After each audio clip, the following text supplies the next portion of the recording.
मझी आकाशरे दुईटी विमान मध्यरे धक्का हेबारु एही दुर्घटना पायलटों जीवन जाइछि। दक्षिण पोर्तुगाल रे एयारसो बेले एही विमान दुर्घटना घटिछि।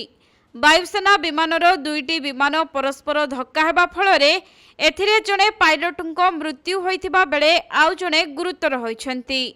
तेबे एही दुर्घटनार वीडियो एबे सोशल मीडिया रे भाइराल हेउछि। पोर्तुगाल वायुसेना पक्षरु एनै सूचना दिया जाइछि जे गतकाली बेजा एयारसो रे 6टी विमान एयार प्रदर्शनी करुथिले।